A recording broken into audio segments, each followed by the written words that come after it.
प्यारे बच्चों नमस्कार। मैं कृष्णकांत त्रिपाठी अपने चैनल में आपका स्वागत करता हूं। इस वीडियो में आप पूरे वेक्टर जो 2 डायमेंशनल वेक्टर है द्विविमी, उसके सारे सवाल जितने तरीके के बोर्ड में पूछे जा सकते हैं वो सारे समझ जाएंगे। देखो, पहला सवाल दिया है सदिशों के बीच का कोण ज्ञात कीजिए। जब इस तरह का सवाल पूछा जाए तो पहले को A मान लीजिए और दूसरे को B मान लीजिए, उनका डॉट प्रोडक्ट निकाल दीजिए। 2i plus 2j minus k dot 6i minus 3j plus 2k, ये डॉट प्रोडक्ट हो गया।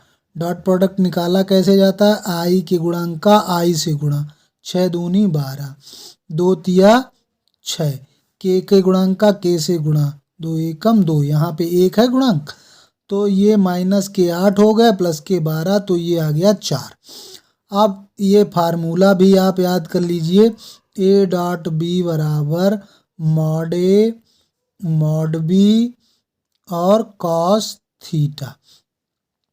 अब मॉड ए का मापांक कैसे ज्ञात किया जाता है? उनके गुणांक आई जे के गुणांकों का वर्ग, 2 का वर्ग 4, फिर 2 का वर्ग 4 और माइनस 1 का वर्ग 1, 4 4 8 1 9, 9 का वर्गमूल हो गया 3। फिर बी का मापांक तो 6 का वर्ग 36, माइनस 3 का वर्ग 9 और 2 का वर्ग 4, 36 4 40, 9 49 का वर्गमूल 7।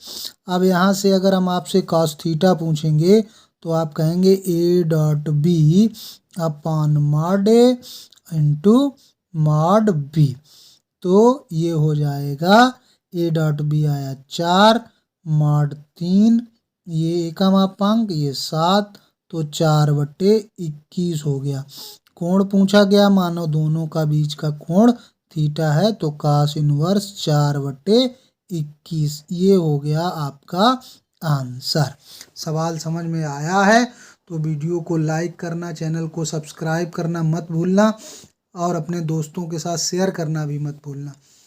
इसी तरीके से एक सवाल आ जाता है कि दो सदिश दिए जाएंगे और यहाँ पे p की जगह पे कहीं लेमडा लिख देगा, कुछ भी अननोन लिख देगा, कोई अदिश राशि, कहेगा एक दूसरे पर लंब है तो p का मान ज्ञात कीजिए। जब कोई दो सदिश एक दूसरे पर लंब होते हैं तो उनका डॉट प्रोडक्ट 0 होता है। अगर ये सिद्ध करने का हुआ है कि सिद्ध कीजिए लंब है तो दिखाइए कि डॉट प्रोडक्ट 0 है, और इसमें पहले ही कह दिया गया कि लंब है तो p का मान बताइए, तो हमने इसको a मान लिया, इसको b मान लिया। अब इनका डॉट प्रोडक्ट निकाल देंगे, 2i माइनस जे प्लस पी के dot I plus J minus के। अब ये 0 पहले ही रख लेंगे। अब गुणा, अभी डॉट प्रोडक्ट निकालना बताया, गुणा कर देंगे, माइनस जे माइनस 1 और 1 यानी कि -1 और p और -1 यानी कि माइनस p बराबर 0।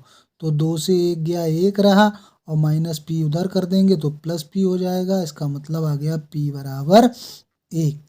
ये इस तरह का सवाल पूछा जाता है आपसे। एक तरह का और सवाल डॉट प्रोडक्ट से पूछा जाता है, सदिश का प्रक्षेपण सदिश पर ज्ञात कीजिए।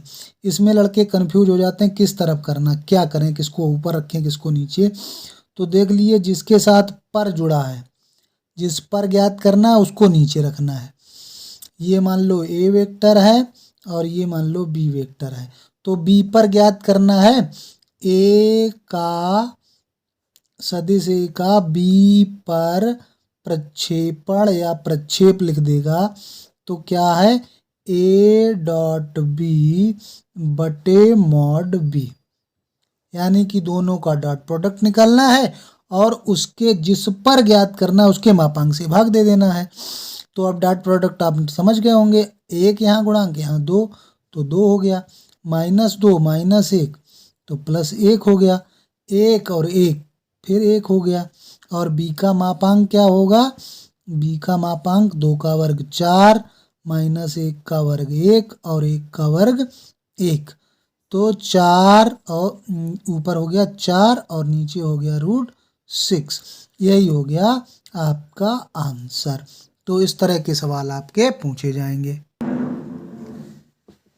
सदिश के अनुदिश इकाई सदिश, कभी ऐसे पूछ देगा कि अनुदिश इकाई सदिश ज्ञात कीजिए, या कहेगा ऐसा इकाई सदिश ज्ञात, ऐसा सदिश इसकी दिशा में ऐसा सदिश ज्ञात कीजिए जिसका परिमाण 8 हो 5 हो, ऐसे दे देगा। तो अनुदिश इकाई सदिश, मान लो ये ए वेक्टर है, तो इकाई सदिश को ए कैप से प्रदर्शित करते हैं, उसका मान होता है ए वेक्टर बटे मापांक ए, यानी कि 2i माइनस जे माइनस 2k ये वेक्टर है, उसमें उसके मापांक से भाग दे दो। 2 का वर्ग 4 माइनस 1 का वर्ग 1 फिर 2 का वर्ग 4, तो ये हो गया 2i माइनस जे माइनस 2k, और ये 4 4 8 9 हुआ, तो ये हो गया 3। ये हो गया आपका आंसर। अगर ये कह दे कि 5 परिमाण का सदिश ज्ञात कीजिए, 5 परिमाण, तो क्या करना था, इसमें 5 से गुणा कर देते, 2i माइनस जे माइनस 2k बटे 3, बस ये हो जाता 5 परिमाण का। 8 परिमाण तो 8 से गुणा कर देना है, बस ये याद रहेगा आपको। एक तरह का और सवाल आता है 2D से, उस समांतर चतुर्भुज का क्षेत्रफल ज्ञात कीजिए जिसकी आसन्न भुजाएं, मान लो आसन्न भुजाएं ए वेक्टर और बी वेक्टर द्वारा निरूपित होती हैं, तो आपको क्या ज्ञात करना है, ए क्रॉस बी। समांतर चतुर्भुज का जब क्षेत्रफल पूछा जाए तो ए क्रॉस बी ज्ञात करना है। ए क्रॉस बी कैसे ज्ञात करते हैं, सारडिक से पहले आई जे के लिख लीजिए, फिर उनके गुणांक भुजाओं के, 3 2 माइनस 1 1 2 3, ये हो गया। अब इसका प्रसार करना तो आपको आता ही होगा, नहीं आता समझ लीजिए। आई कैप तो इसके साथ ये आएंगे, 3 दूनी 6, बीच में माइनस प्लस 2, फिर बीच वाला माइनस का, तब इसका इससे गुणा होगा 9 और प्लस 1 हो जाएगा, फिर प्लस के, तब जिस लाइन में आ रहा है वो छूट जाएगा, 3 दूनी 6 माइनस 2, यानी कि ये हो गया 8 आई कैप माइनस 10 जे कैप प्लस 4 के कैप। अब इसका मापांक निकाल लीजिए। किसी वेक्टर का मापांक अभी आपको कई बार बताया जा चुका है, उनके गुणांकों का वर्ग करिए। आई जे के गुणांकों का 8 का वर्ग माइनस 10 का वर्ग, और के का गुणांक 4 है, ये वर्ग कर दिया, 64 हो गया, 10 का वर्ग 100 हो गया, और 4 का वर्ग 16 हो गया, 16 और 64 80 हो गया, तो ये हो गया 180। अब समांतर चतुर्भुज का क्षेत्रफल अगर पूछा जाए, इसमें दो तरह सवाल पूछ देता है। समांतर चतुर्भुज का क्षेत्रफल, तो यही हो जाएगा मॉड ए क्रॉस बी। और अगर इसमें कह दे त्रिभुज का क्षेत्रफल ज्ञात कीजिए, त्रिभुज का क्षेत्रफल जिसकी संलग्न भुजाएं, तो इसको आधा कर दो, तो यहाँ पे 2 का भाग दे देना, ये याद रखना आप ध्यान से। यहाँ पे कितना हो जाएगा, 180 वर्ग इकाई।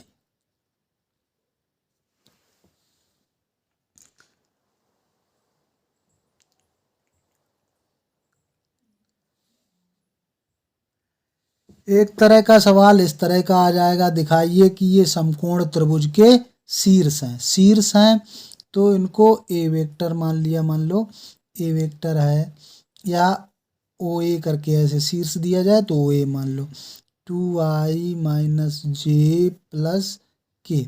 दूसरा ओ बी मान लो, i minus 3j minus 5k। और तीसरा ओ सी मान लो, 3i minus 4j minus 4k। फिर क्या करो, ए बी वेक्टर ज्ञात कर लो। ए बी वेक्टर मतलब ए बी भुजा का मान, तो वो क्या हो जाता है, बाद वाले वेक्टर के पोजीशन वेक्टर से पहले वाला घटा दीजिए, यानी कि इससे इसको घटाएंगे तो i से 2i जाएगा तो माइनस का i, माइनस 3 ये प्लस का हो जाएगा तो माइनस 2j रह जाएगा, माइनस का 5k ये भी माइनस का हो जाएगा तो 6k हो जाएगा। इसी प्रकार से बी सी ज्ञात कर लीजिए, यानी कि सी से बी को घटा देंगे, 3 से 1 आई जाएगा 2 आई, -4 से ये घटेगा तो माइनस का जे, -4 से ये घटेगा तो ये प्लस का हो जाएगा तो प्लस के। और सी ए ज्ञात कर लीजिएगा, सी ए क्या हो जाएगा, ओ ए माइनस ओ सी, ओ ए से ओ सी घटा दीजिए तो क्या बचेगा, माइनस का आई, इससे वह घटेगा तो प्लस का 3 जे, और के से -4 के घटेगा तो प्लस का 5 के। अब सबके मापांक ज्ञात कर लीजिए। ए बी का मापांक अभी बता ही चुके हैं, गुणांकों का वर्ग, -1 का वर्ग 1, -2 का वर्ग 4, 6 का वर्ग 36, तो ये हो गया √41। बी सी का मापांक ज्ञात कर लीजिए, तो ये हो गया 4 धन 1 धन 1, ये हो गया √6। सी ए का मापांक ज्ञात कर लीजिए, यानी कि तीनों भुजाओं की लंबाइयाँ, यानी कि उनका परिमाण ज्ञात करना है। -1 का वर्ग 1, 3 का वर्ग 9, 5 का वर्ग 25, यानी कि ये हो गया √ कितना हो गया, 36, 35 हो गया, 35, √35 हो गया। अब हमें पता है कि समकोण त्रिभुज की कंडीशन क्या होती है कि सबसे बड़ी भुजा का वर्ग ए बी वर्ग बराबर बी सी वर्ग प्लस सी ए वर्ग, ये दिखाई दे रहा है, √41 का वर्ग 41, √6 का वर्ग 6, और √35 का वर्ग 35 हो गया, ये बराबर है, ये हो गई 41, 41 बराबर आ गया, तो क्या हो गया कि ये समकोण त्रिभुज के शीर्ष हैं, ये शीर्ष समकोण त्रिभुज के हैं। यही तो समकोण त्रिभुज की कंडीशन होती है। एक तरह का सवाल ये आ सकता है कि लंबवत इकाई सदिश, उसमें था उसकी दिशा में इकाई सदिश एक सवाल आया था, इधर लंबवत आया इकाई सदिश, तो क्या करना है, ए क्रॉस बी का मापांक ज्ञात कर लेना है। ए क्रॉस बी पहले ज्ञात करो, ए क्रॉस बी ज्ञात किया तो अभी बताया आई जे के, इनके गुणांक 3 2 -1 1 2 और 4 जो भी आए हैं वो ज्ञात कर लिया। तो आई अभी बताया 8, और इधर गुणा तो +2, फिर -जे, फिर इनका गुणा 4 तिया 12 +1, फिर के का तो इधर गुणा हो जाएगा 6 और -2, तो कितना हो गया 10i -13j और +4k, ये हो गया। इसका मापांक ज्ञात कर लो, मॉड ए क्रॉस बी ज्ञात कर लो, मापांक ज्ञात कर लिया तो 10 का वर्ग 100, 13 का वर्ग 169 और 4 का वर्ग 16, तो इनको जोड़ लेंगे, 9 6 15, 6 1 7 और 1 1 2, 275 हो गया। और ए का मापांक और बी का मापांक ज्ञात कर लेंगे। ए का मापांक मतलब जो पहला सदिश है, 3 का वर्ग 9, 2 का वर्ग 4, 1 का वर्ग 1, यानी कि √14 हो गया। और बी का मापांक ज्ञात कर लेंगे तो हो जाएगा 1 2 का वर्ग 4 और 4 का वर्ग 16, यानी कि 21 हो गया। अब लंबवत इकाई सदिश एन कैप होता है, उसका फार्मूला होता है mod A cross B upon mod A into mod B, तो ये हो गया √ में 275, सब √ में लिखना है तो इसको लिख लेंगे 14 गुणे 21, और जो कटा जाए उसको काट दीजिए, बस यही हो गया आपका आंसर। ये 8वां सवाल कई बार पूछा गया है, तो इसमें तो फार्मूला लगाना है, I.J क्रॉस के आई होता है +j, क्रम से आएगा तो k क्रॉस आई होना चाहिए, तो ये -j हो जाएगा, क्रॉस में डायरेक्शन बदलने पर चिन्ह बदल जाता है, I क्रॉस j k होता है। और I.I 1 हो गया, यहाँ पे माइनस लग जाएगा, फिर J.J हो जाएगा, फिर K.K हो जाएगा, तो 1 -1 और +1 हो जाएगी, ये कैंसिल, आंसर हो गया 1। ये सवाल बहुत बार पूछा गया है, तो इसमें क्या लगाना है, ए माइनस बी ए प्लस बी। सदिश वर्ग बराबर मापांक वर्ग होता है, तो इसको लिख सकते हैं ए स्क्वायर माइनस ए स्क्वायर बराबर 8। अब एक्स स्क्वायर माइनस ए स्क्वायर बराबर 8 है, और यहाँ पर ये लिखा होगा ए मात्रक सदिश है, मात्रक सदिश है। मात्रक सदिश का मतलब ये होता है कि उसका मापांक 1 है। तो यहाँ पे मॉड एक्स स्क्वायर और इसकी जगह पे 1 का वर्ग 1 ही रहेगा, तो 8 हो जाएगा। मॉड एक्स स्क्वायर बराबर उधर ले जाएंगे तो 9 हो जाएगा। तो एक्स स्क्वायर बराबर क्या हो जाएगा, प्लस माइनस 3 हो जाएगा। तो ये हो गया आपका आंसर। यहाँ पे प्लस माइनस का चिन्ह नहीं लेंगे, केवल 3 ले लेंगे, ठीक है, क्योंकि वेक्टर है तो 3 रहेगा केवल। एक तरह का सवाल और पूछा जा सकता है, 3 दे दिए बिंदु और कह दिया संरेख है, तो संरेख के लिए क्या करना है, इनका आपको निकाल देना है, सारणिक का मान निकाल देना है। तो सारणिक का मान में जैसे ए क्रॉस बी में आई जे के रखते हैं वो नहीं, यहाँ पे 3 बिंदु हैं तो तीनों के आई जे के गुणांक रखना है, -2 3 5, 1 2 3 और 7, यहाँ जे लिखा नहीं है तो 0 और -1, इसका प्रसार कर देना है। तो अब आई की जगह -2 लिखा है, गुणा -2, 0 में गुणा करेंगे तो 0, फिर -3, इधर इसका गुणा तो -1, 7 या 21, फिर 5 और इसका गुणा 0 और 7 दूनी 14।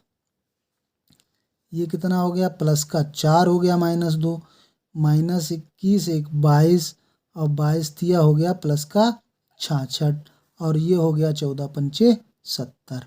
तो 66 4 70 और 70 से 70 गया 70, तो 0 आ गया। 0 आ जाए तो लिख देना कि ABC संरेख है। तो आई होप ये सारे सवाल आप तैयार कर लेंगे, तो वेक्टर से कोई भी सवाल आपका नहीं छूटेगा। धन्यवाद।